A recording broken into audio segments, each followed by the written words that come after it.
Bulletin में बात आज की सबसे बड़ी खबर की, जिसकी हलचल लखनऊ से लेकर दिल्ली तक है। आज यूपी सरकार के गठन को लेकर दिल्ली में बड़ी बैठक होगी, जिसके लिए सीएम योगी आदित्यनाथ दिल्ली पहुंचने वाले हैं। हालांकि केंद्रीय कैबिनेट की बैठक के कारण दिल्ली में यूपी भाजपा की होने वाली बैठक का समय बदल गया है। बैठक की शुरुआत आज शाम 4 बजे होगी, जिसके लिए योगी आदित्यनाथ कुछ ही देर में लखनऊ से दिल्ली के लिए रवाना होंगे। सीएम दोपहर 2:30 बजे हिंडन एयरबेस पहुंचेंगे। बैठक में बीजेपी अध्यक्ष जेपी नड्डा, बीएल संतोष, राधा मोहन सिंह शामिल होंगे।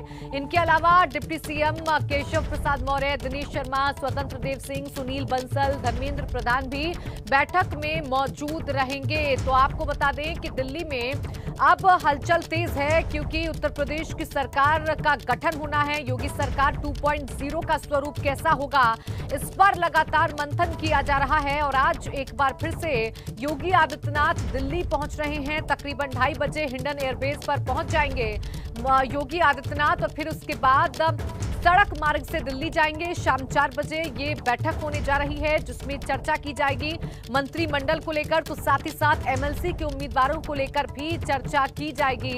इस बड़ी बैठक में दोपहर 2:30 बजे हिंडन एयरबेस पहुंच जाएंगे योगी आदित्यनाथ। तो आज ये बड़ी बैठक होने जा रही है। हालांकि केंद्रीय कैबिनेट बैठक की वजह से समय को बदल दिया गया है। शाम 4 बजे अब ये बैठक होगी। यूपी में मंत्रिमंडल और एमएलसी उम्मीदवारों पर चर्चा इस बैठक में की जाएगी। शाम 4 बजे भाजपा मुख्यालय पर यह बैठक होने जा रही है।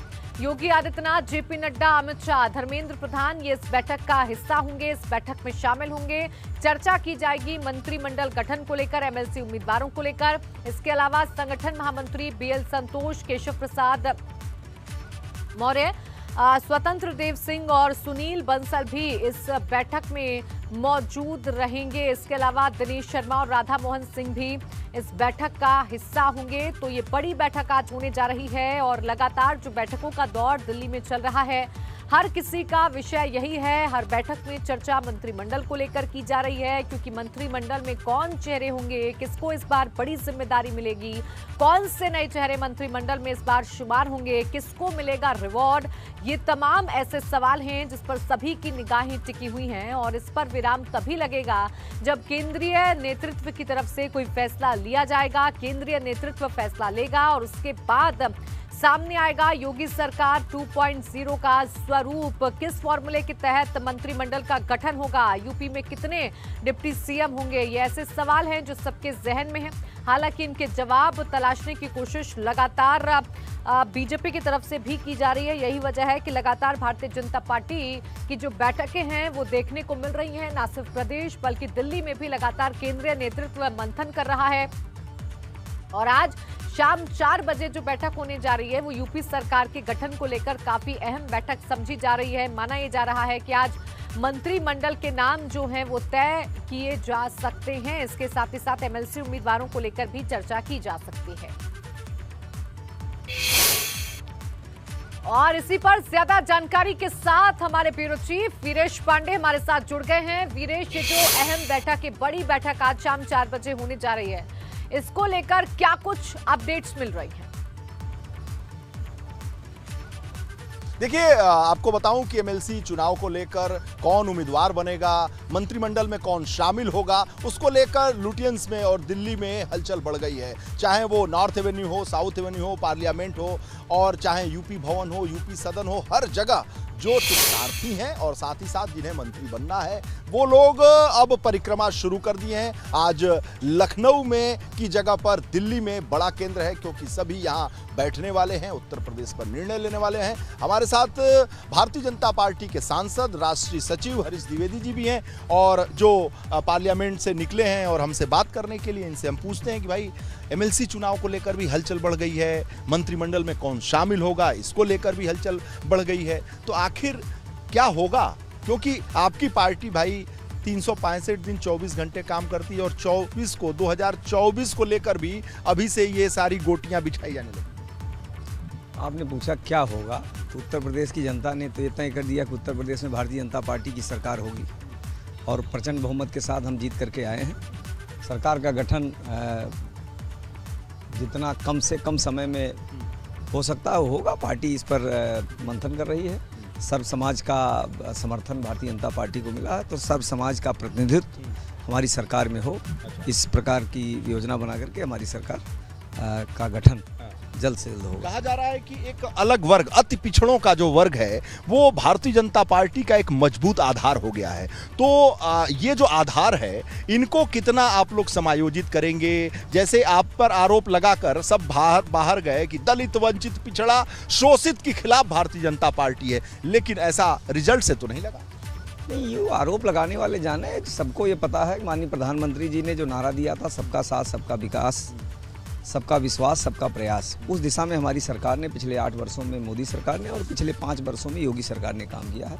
समाज के सभी तबकों के विकास के लिए, उनके उत्थान के लिए काम किया, और इस नाते समाज का सभी वर्ग भारतीय जनता पार्टी को दिल खोल करके समर्थन किया है, पूरा समर्थन किया है। और हमारी सरकार में सभी का प्रतिनिधित्व हो, इस प्रकार हमारी पार्टी का भी प्रयास रहता है, और पिछली सरकारों में भी सभी का प्रतिनिधित्व हमने दिया भी है। इस नाते सबका प्रतिनिधित्व इस सरकार में होगा।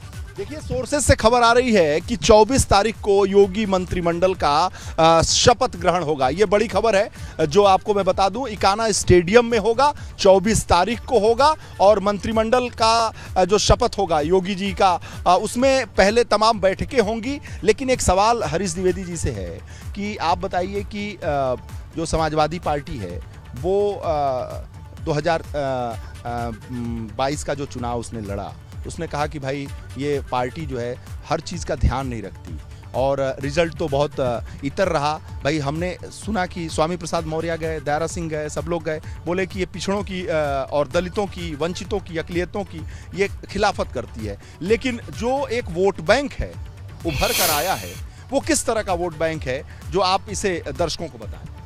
देखिए, मैंने कहा कि हमारे पार्टी की योजनाएं, हमारी सरकार की योजनाएं सबके विकास के लिए रहती हैं। हमने समाज के सभी तबकों के उत्थान के लिए काम किया, उनके विकास के लिए काम किया, और हमको, हमारे दल को, हमारे प्रत्याशियों को सभी समाज का, सभी वर्ग, सभी तबका भरपूर समर्थन दिया है, दिल खोल करके समर्थन किया है। और इस नाते मोदी लहर में और मोदी राज में ये एक नहीं कह सकते हैं कि हमको किसी जाति वर्ग का वोट गिनना है। विरोधी वोट गिन ही नहीं सकते हैं कि हमको किसका वोट मिलता है।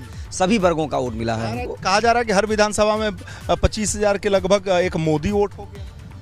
नहीं, भारतीय जनता पार्टी और मोदी का वोट पूरा 25,000 क्या पूरा वोट है। और भारतीय जनता पार्टी चुनाव लड़ती है तो भारतीय जनता पार्टी के सिंबल पर सब लोग वोट देते हैं। और मोदी सरकार की विभिन्न योजनाओं से जो लाभ मिला है लोगों को, उस आधार पर हर तबका भारतीय जनता पार्टी को वोट कर रहा है। अब जो विपक्ष है वो भी विश्लेषण करने लगा है कि हर विधानसभा में, 403 विधानसभा में 25,000 के करीब तो मोदी वोट हो गया है।